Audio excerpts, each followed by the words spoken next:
আমি এখন স্বাধীন দেশের স্বাধীন নাগরিক, কারামুক্ত হয়ে বললেন আজহার। নয়াপল্টনে বিএনপির তারুণ্যের সমাবেশ আজ।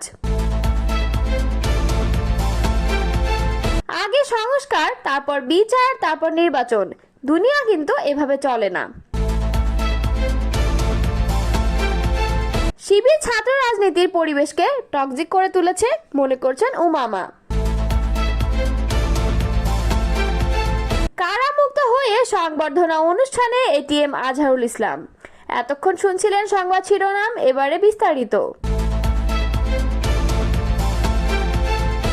মুক্তিযুদ্ধকালীন মানবতা বিরোধী অপরাধের মামলায় খালাস পাওয়ার পর কারামুক্ত হয়ে দীর্ঘ প্রায় 14 বছর জনসম্মুখে এলেন জামায়াত ইসলামীর সহকারী secretary general ATM Azharul Islam.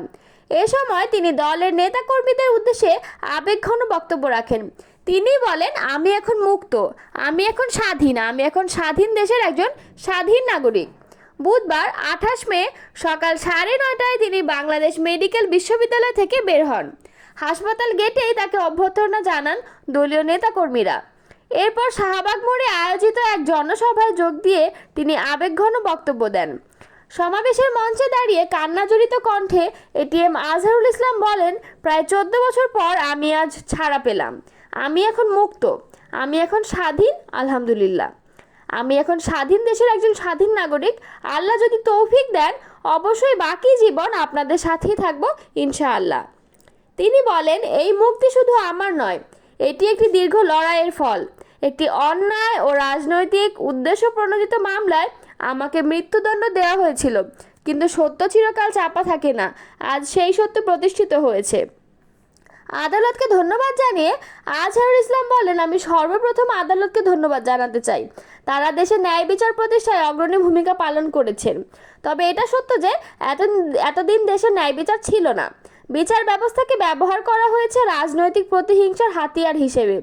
আমাদের অনেক ভাইকে জুডিশিয়াল কিলিংয়ের মাধ্যমে দুনিয়া থেকে বিদায় করে দেওয়া হয়েছে।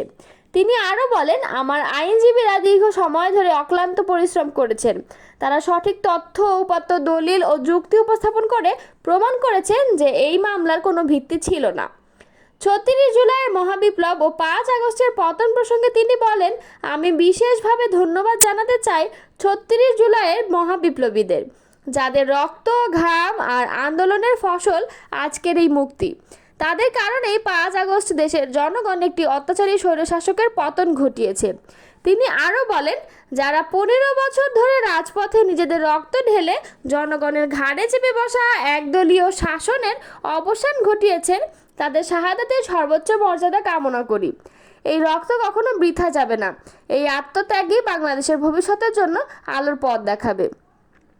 আগামী দিনে জনগণের সঙ্গে থাকার প্রত্যাশা ব্যক্ত করে বলেন, আমি জানি এই মুক্তির দায়িত্ব আমার উপর আরও অনেক বড় দায়িত্ব নিয়ে এসেছে। আমি কথা দিচ্ছি, আল্লাহ যদি আমাকে তৌফিক দেন, আমি আপনাদের সঙ্গেই থাকব। রাজধানীর নয়াপল্টনে বিএনপির কেন্দ্রীয় কার্যালয়ের সামনে আজ তারুণ্যের রাজনৈতিক অধিকার প্রতিষ্ঠার সমাবেশ করবে জাতীয়তাবাদী ছাত্র দল, যুবদল ও স্বেচ্ছাসেবক দল। সমাবেশে ঢাকা, সিলেট, ফরিদপুর ও ময়মনসিংহ থেকে 15 লাখ তরুণ উপস্থিত থাকবেন বলে আশা করছেন আয়োজকরা। বুধবার 28 মে দুপুরে আয়োজিত এই সমাবেশে প্রধান অতিথি হিসাবে বক্তব্য রাখবেন বিএনপির ভারপ্রাপ্ত চেয়ারম্যান তারেক রহমান। গত সোমবার 26 মে ঢাকায় বিএনপির কেন্দ্রীয় কার্যালয়ে এক সংবাদ সম্মেলনে সমাবেশের বিষয়ে জানান আয়োজকরা। সংবাদ সম্মেলনে স্বেচ্ছাসেবক দলের সভাপতি এস.এম. জিলানী বলেন, আমরা চট্টগ্রামে তারুণ্যের মিলন মেলা দেখেছি। আমাদের লক্ষ্য শতভাগ অর্জিত হয়েছে বগুড়াতে। ঢাকার সমাবেশে সব রেকর্ড ভেঙে 15 লাখ তরুণ তরুণী যোগ দেবেন বলে আশা রাখছি। তরুণদের কাছে টানতে মে মাস জুড়ে কর্মসূচি ঘোষণা করে বিএনপির এই 3 সংগঠন। কর্মসূচি অনুযায়ী 4টি বড় বিভাগ ও শহরে 2 দিন করে মোট 8 দিন সেমিনার ও সমাবেশ করেছেন তারা। এর আগে চট্টগ্রাম, খুলনা, বগুড়ায় সেমিনার ও সমাবেশ হয়েছে। ঢাকা মহানগর পুলিশ সমাবেশ স্থলে অতিরিক্ত নিরাপত্তা ব্যবস্থা গ্রহণ করেছে এবং পাশাপাশি দলীয় স্বেচ্ছাসেবক বাহিনীও কাজ করে যাচ্ছে। বিএনপির স্থায়ী কমিটির সদস্য ডক্টর আব্দুল মঈন খান বলেছেন, আগে সংস্কার, তারপর বিচার, তারপর নির্বাচন। দুনিয়া কিন্তু এভাবে চলে না। এই বাস্তবতাও সরকারকে উপলব্ধি করতে হবে। এখানে ভুল ধারণা সৃষ্টি করা হচ্ছে, একটা প্রতিপক্ষ সৃষ্টি করার চেষ্টা চলছে। কারা করছে তাদের চিহ্নিত করতে হবে। উদ্দেশ্যমূলকভাবে দলগুলোর মধ্যে দ্বন্দ্ব সৃষ্টি করা হচ্ছে। মঙ্গলবার রাজধানীর খামারবাড়ি কৃষিবিদ মিলনায়তনে তারুণ্যের ভাবনা শীর্ষক সেমিনারে প্রধান অতিথির বক্তব্যে তিনি এসব কথা বলেন। আমার ভয় হচ্ছে আমরা আবার নতুন কোনো ট্র্যাপে পড়ে যাচ্ছি কিনা। এমন প্রশ্ন রেখে মঈন খান বলেন, আমরা একটা পরিবর্তন চেয়েছি, কিন্তু সেই পরিবর্তন এমন না হয় যেন আমরা আবার একটা ট্র্যাপের ভেতর পড়ে যাই।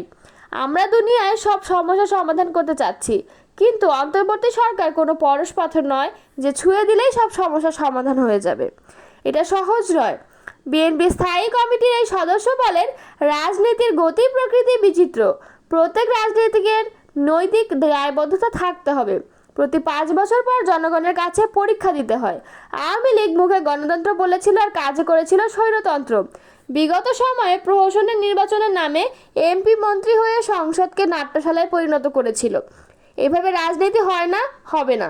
তরুণরা নিজেদের অধিকার ও যোগ্যতা দিয়েই দেশ পরিচালনা করবে, এটা জোর করে বা কোটা দিয়ে হবে না।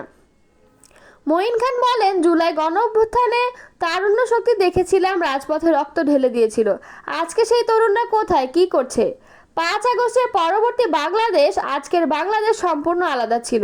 সেদিন নতুন বাংলাদেশের যাত্রা শুরু হয়েছিল। আজকের 9 মাস পর সেই যাত্রা থেমে যাবে অথবা উল্টো পথে যাবে, সেটা কিন্তু বাংলাদেশের মানুষ সহ্য করবে না। সুতরাং অস্থিরতা থেকে বের হয়ে আসতে হলে আমাদের সঠিক পথে যেতে হবে এবং সেই দায়িত্ব তরুণদের নিতে হবে। ছাত্র শিবির বাংলাদেশের ছাত্র রাজনীতির পরিবেশকে টক্সিক করে তুলেছে বলে মন্তব্য করেছেন বৈষম্য বিরোধী ছাত্র আন্দোলনের মুখপাত্র উমামা ফাতেমা। মঙ্গলবার 28 ফেব্রুয়ারি রাতে নিজের ভেরিফাইড ফেসবুকে দেওয়া এক পোস্টে তিনি এ মন্তব্য করেন। উমামা ফাতেমা তার ফেসবুকে লিখেছেন, যারা এতদিন ছাত্রলীগের মধ্যে মিশে সার্ভাইভ করার ভং ধরে সেই ছাত্র সংগঠন কিনা এখন আরেকজনের ট্যাগ দিতে আসে। গত 15 বছর ছাত্রলীগের হয়ে এদের অনেকে হলে হেডম দেখাতো। ছাত্র শিবির 5 আগস্টের পর বাংলাদেশের ছাত্র রাজনীতির পরিবেশকে টক্সিক করে তুলেছে। এদের সাধারণ ছাত্র ভং ধরে বারংবার ছাত্রদের সাবোটেজ করার কারণে আসলে সাধারণ ছাত্রদের কথা বলার পরিবেশ সংকুচিত হয়েছে। অন্যদিকে ক্যাম্পাসগুলোতে ছাত্র রাজনীতির নতুন ধারা নিয়ে কোনো প্রকার সুস্থ আলাপ তোলা শুরু হয়নি এবং এদের ডিস্টারবেন্সের কারণে। একটা অদ্ভুত বিষয় আমি খেয়াল করেছিলাম, গত 8 মার্চ আসিয়া ধর্ষণের বিচারের দাবিতে সুফিয়া কামাল হল থেকে আমরা মেয়েরা মিছিল বের করে গোটা ক্যাম্পাস প্রদক্ষিণ করি। হলপাড়ায় অনেকক্ষণ দাঁড়িয়ে আমরা স্লোগান দিচ্ছিলাম, কিন্তু কোনো সাধারণ শিক্ষার্থী হলপাড়া থেকে বের হচ্ছিল না। এই হচ্ছে এদের সাধারণ শিক্ষার্থীগৃহীর নমুনা। পান থেকে চুন খসলে যেখানে এরা মিছিল বের করতে পারে, সেখানে আসিয়ার জন্য এরা মিছিলে যুক্ত হতে পারে না। পলিটিক্যাল এজেন্ডা বাস্তবায়ন করেছে শিবির, জানিয়ে সাবধান করে উমামা ফাতেমা লেখেন, এইসব বাটপারদের থেকে সাবধান থাকুন। ছাত্রলীগের আমলে লীগের বিরুদ্ধে মিনিমাম সংগ্রাম এরা করেনি, উল্টো অন্য ছাত্রদের উপর নির্যাতনকে হালাল করেছে। আর এখন যাকে তাকে লীগের দোষর ট্যাগ দিয়ে নিজের পলিটিক্যাল